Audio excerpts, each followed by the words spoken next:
अस्सलाम वालेकुम जी, मेरा नाम है शाहिद और आज मैं हाज़िर हूँ एक नई वीडियो और एक नए टॉपिक के साथ। तो आज की हमारी वीडियो का टॉपिक है जी कि अगर आपकी ज़ीरो इनकम हो और आपको किसी साल की टैक्स रिटर्न फाइल करने का नोटिस आ जाए या इवन कि आप एनटीएन होल्डर हैं, नेशनल टैक्स नंबर होल्डर हैं और प्रीवियसली आपने रिटर्न फाइल की, इस साल आपकी कोई आमदनी नहीं है, तो क्या आपके ऊपर टैक्स रिटर्न फाइल करना लाज़मी है? मतलब अगर नोटिस भी अभी नहीं आया और ड्यू डेट आ गई है रिटर्न फाइल करने की, तो लोग अक्सर समझते हैं कि हमारी कौन-सी इस साल कोई आमदनी हुई है, ना हमने कोई चीज़ें खरीदी, ना बेची और ना हमने कोई इस साल कमाया।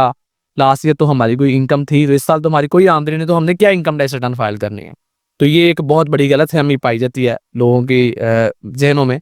उसको इंशाल्लाह आज की वीडियो में मैं क्लियर करूँगा कि अगर आपकी किसी साल में ज़ीरो आमदनी है, तो क्या फिर उस साल की, क्योंकि अगर आमदनी के ऊपर तो रिटर्न फाइल करना लाज़मी है, ये तो सबको पता है और सब इस बात से मुत्तफ़िक़ हैं, एग्री करते हैं। लेकिन आमदनी के बगैर अगर आपकी कोई आमदनी नहीं है, तो क्या फिर आपके लिए रिटर्न फाइल करना लाज़मी है? आज के टॉपिक के अंदर इंशाल्लाह हम यही डिस्कस करेंगे। तो सबसे पहले तो हम ये अंडरस्टैंड करते हैं कि इनकम टैक्स रिटर्न क्या होते हैं। तो income tax return basically FBI का एक फॉर्म है, जिसके अंदर आप अपनी इनकम, अपने खर्चे, अपने सासे और टैक्स के रिलेटेड जो दीगर इन्फॉर्मेशन है, वो किसी एक साल की जो है ना वो एफबीआई को पेश करते हैं। किसी एक खास का मतलब एक खास टैक्स ईयर, जैसे कि टैक्स ईयर डिफरेंट होता है कैलेंडर ईयर से। जैसे कि जिसको मैं 24 वाला साल बोलूँगा, वो 1 जुलाई 23 से शुरू हुआ था, खत्म हुआ 30 जून 24 के ऊपर। और जिसको मैं 25 वाला साल बोलूँगा, वो शुरू हुआ 1 जुलाई 2024 से और खत्म हुआ 30 जून 2025 के ऊपर। तो किसी एक खास टैक्स ईयर की इन्फॉर्मेशन, आमदनी, असासे, खर्चे और टैक्स की इन्फॉर्मेशन जब आप अपनी कंसर्न्ड टैक्स अथॉरिटी को या एफबीआई को देते हैं, जिस फॉर्म के थ्रू, उस फॉर्म को टैक्स रिटर्न कहा जाता है। और इसकी जो रिक्वायरमेंट है वो किस लॉ के तहत है? इस वजह से इनकम टैक्स ऑर्डिनेंस का सेक्शन 114 है, जो कि आपसे इनकम टैक्स रिटर्न डिमांड करता है।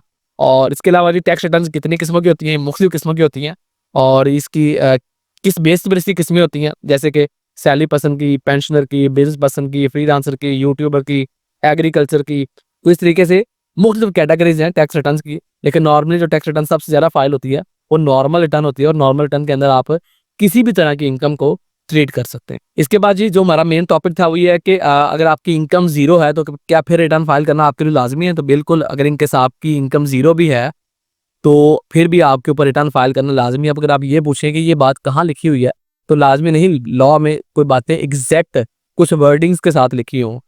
हमने लॉ को अंडरस्टैंड करना होता है और उसमें से फिर बात में से बात अख़ज़ करनी होती है। जैसे कि इनकम टैक्स ऑर्डिनेंस के सेक्शन 114 में लिख दिया गया कि किन-किन लोगों के लिए टैक्स रिटर्न फाइल करना लाज़मी है। उसके अंदर एक सबसे जो इम्पोर्टेंट पॉइंट है वो ये है कि अगर आप एनटीएन होल्डर हैं, तो मतलब एक दफ़ा अगर आपका एनटीएन बन गया है, तो अब उसके बाद आपके लिए रिटर्न फाइल करना लाज़मी है। ये बात कहीं नहीं लिखी हुई कि अगर आपकी इनकम इस खास थ्रेशोल्ड से कम है किसी साल में, या इनकम नहीं है, तो फिर आप फाइल ना करें।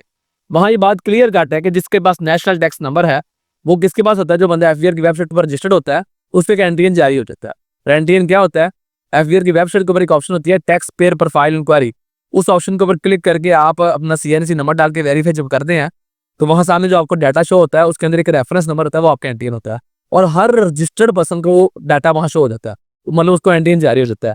तो अब एनटीएन क्योंकि आपको मिल गया है, लिहाजा अब आपके ऊपर रिटर्न फाइल करना लाज़मी है। वहाँ कोई ऐसी एक्सक्लूजन नहीं है कि अगर ज़ीरो इनकम है, इनकम नहीं है, इनकम कम है, तो आप रिटर्न फाइल ना करें, ठीक है? तो लिहाजा इस बात से, मतलब लॉ में से, बातों में से आपने कुछ जवाब निकालने होते हैं। तो इस वजह से आपकी जो टैक्स रिटर्न फाइल करना है वो मैंडेटरी है, चाहे आपकी इनकम ज़ीरो है। अगर आप नहीं करते तो ऑब्वियसली आपको पेनल्टीज़ का सामना भी करना पड़ेगा और 1 साल की टैक्स रिटर्न ना फाइल करने के ऊपर एफबीआई आपको 40 से 50,000 तक की पेनल्टी लगा सकता है, ठीक है जी? तो मतलब पेनल्टीज़ का सामना आपको करना पड़ेगा अगर आप रिटर्न फाइल नहीं करते, इवन कि चाहे आपकी इनकम नहीं है या कम है थ्रेशोल्ड से। और इसके अलावा मज़ीद आपको किन-किन कॉन्सिक्वेंसेस का सामना करना पड़ सकता है, वही बात है, लीगल इम्प्लीकेशन, पेनल्टीज़ लग सकती हैं, नोटिस आ सकते हैं, आपका क्रेडिट स्कोर इम्पैक्ट हो सकता है, लोन वगैरह के हवाले से मसाइल का सामना करना पड़ सकता है, लोन आपको नहीं मिलेंगे। इसके अलावा आपका जो रिफंड अगर इनके एफबीआई की तरफ को बनता है और आप अपनी प्रॉपर रिटर्न्स फाइल नहीं कर रहे, तो ऐसी सूरत में आपका वो जो रिफंड है वो भी वेस्ट हो जाएगा। अगर इनके साथ प्रॉपर रिटर्न्स फाइल कर रहे हैं और आपको कोई रिफंड बनता है, तो आप उसको एप्लीकेशन डालते हैं, तो आप वो एप्लीकेशन डाल के वो रिफंड क्लेम करने के एलिजिबल हैं। लेकिन अगर आप रिटर्न्स ही फाइल नहीं कर रहे, खुद डिफॉल्टर है एफबीआर के, तो फिर आपको टैक्स वापस क्या मिलना है? इसके अलावा जी अगर आप रिटर्न फाइल नहीं करते, तो एफबीआर और कौन-कौन से एक्शंस आपके खिलाफ ले सकता है? तो इनकम टैक्स ऑर्डिनेंस का सेक्शन ये 114 बी, उसके तहत अगर कोई बंदा मतलब इनकम टैक्स रिटर्न उसके ऊपर लाज़मी है फाइल करना है, एनटीएन होल्डर है, वो रिटर्न फाइल नहीं कर रहा, तो एफबीआर क्या कर सकता है? एफबीआर उसके खिलाफ ऑर्डर पास कर सकता है, किसी किस्म का भी कि जी इसके ये रिकवरी की जाए, जो भी कोई ऑर्डर स्पेशल जारी कर सकता है उस बंदे के खिलाफ, या उसका मोबाइल फ़ोन डिसेबल कर सकता है, ठीक है जी? या उसकी इवन के सिम भी ब्लॉक कर सकता है। और लास्ट ये लोगों की सिम्स ब्लॉक हुई है, लोग इस चीज़ से बाकायदा जो है ना वो उनका मुशाहदा हुआ है कि अगर आप इनकम टैक्स रिटर्न अपनी फाइल नहीं करते तो उसके बाद आपकी जो है ना वो सिम ब्लॉक हो सकती है बाकायदा। अच्छा, उसके बाद आपकी यूटिलिटी कनेक्शन है, चाहे वो बिजली का है, वो गैस का है, वो इंटरनेट का है, वो पानी का है, किसी भी चीज़ का यूटिलिटी कनेक्शन आपके नाम के ऊपर मौजूद है, तो वो उसको भी डिस्कनेक्ट किया जा सकता है, काटा जा सकता है। उसके अलावा अगर आप ट्रैवल करना चाहते हैं पाकिस्तान से बाहर किसी भी पर्पज़ के लिए, सिवाय स्टूडेंट जो नॉर्मल ट्रैवल करते हैं स्टडी पर्पज़ के लिए या उम्रा और हज के लिए जो लोग जाते हैं, इसके अलावा अगर आपने किसी भी दूसरे मकसद के लिए ट्रैवल करना है और आप नॉन फाइलर हैं या आपने टैक्स रिटर्न फाइल नहीं की हुई, being a holder of NTN, मतलब आपका एनटीएन बना हुआ है और आपने रिटर्न फाइल नहीं की, डिफॉल्टर ने रिटर्न फाइल करने के हवाले से, तो आपको ट्रैवल भी नहीं करने दिया जाएगा। तो ये एक मसला भी आपके लिए बन सकता है। उसके अलावा जैसे आप रिटर्न फाइल करते हैं तो आपको किन-किन बेनिफिट्स का सामना, ऑब्वियसली जो ऊपर जितने भी आपको मसाइल हैं, उनमें से किसी मसले का भी आपको सामना नहीं करना पड़ेगा अगर आप रिटर्न फाइल करेंगे, ठीक है? तो ये जितने भी ऊपर नुकसान है रिटर्न ना फाइल करने के, उनको आप फ़ायदों में कन्वर्ट कर लें। उसके अलावा और फ़ायदा क्या है जी कि आपकी प्रॉपर टैक्स की हिस्ट्री बिल्ड हो जाती है। जिस चीज़ से कल को आप किसी भी डिपार्टमेंट में किसी लोन के लिए अप्लाई करते हैं, आप वीज़ा के लिए अप्लाई करते हैं या कहीं भी आपके टैक्स के रिलेटेड डॉक्यूमेंट्स डिमांड किए जाते हैं, तो अगर आपकी प्रॉपर टैक्स की हिस्ट्री बनी हुई है तो आप एक ज़िम्मेदार शहरी ट्रीट किया जाएगा और उसके मुताबिक आपको बेनिफिट ही होगा। उसके बाद जी फ्यूचर में किसी किस्म की पेनल्टीज़ का, किसी किस्म के मसले का सामना नहीं करना पड़ेगा आपको।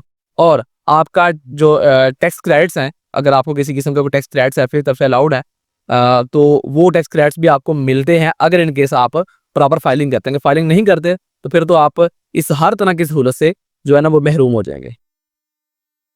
इसके अलावा जी इसके कंक्लूजन क्या है सारी बात का, वो ये है कि आप का जो इन्फॉर्मेशन है, आपका जो नॉलेज है, वो अप टू डेट रहना चाहिए, आपको हमेशा इन्फॉर्म्ड रहना चाहिए। उसके अलावा अगर आपको खुद नहीं समझ आ रही कि मैंने क्या करना है, क्या मामलात करने हैं, तो फिर उस हवाले से आपको किसी प्रोफेशनल की एडवाइस भी लेनी पड़ सकती है। और इस वजह से जैसे मैं एक प्रॉपर प्रोफेशनल कंसल्टेंट हूँ, तभी ये सारी बातें आपको बता रहा हूँ। तो इस वजह से अगर आपको मेरी सर्विसेज रिक्वायर्ड हो या मेरी रहनुमाई रिक्वायर्ड हो, तो आप उसके लिए भी मेरे दिए गए व्हाट्सएप नंबर के ऊपर राब्ता कर सकते हैं। तो उम्मीद है जी आज की वीडियो आपको समझ भी आई है, पसंद भी आई है। इस वाले से अगर आपको फिर भी कोई कन्फ्यूजन हो या tax, company, trademark, import export वगैरह के हवाले से किसी को कोई सर्विसेज भी रिक्वायर्ड हो, तो दिए गए व्हाट्सएप नंबर के ऊपर राब्ता कर सकते हैं। मिलते हैं इस तरह के किसी और वीडियो में किसी और टॉपिक के साथ। तब तक के लिए अपना बहुत सारा ख्याल रखिए जी। अल्लाह हाफिज़।